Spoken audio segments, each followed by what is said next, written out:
فقط وحصريا لدى أجمل إبدال الزفات. قال هذه القصيدة المرحوم الأمير خالد بن أحمد الستيري في حفيدته هلا. فقط وحصريا لدى أجمل إبدال الزفات.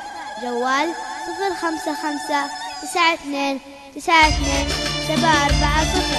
فقط وحصريا لدى أجمل إبدال الزفات.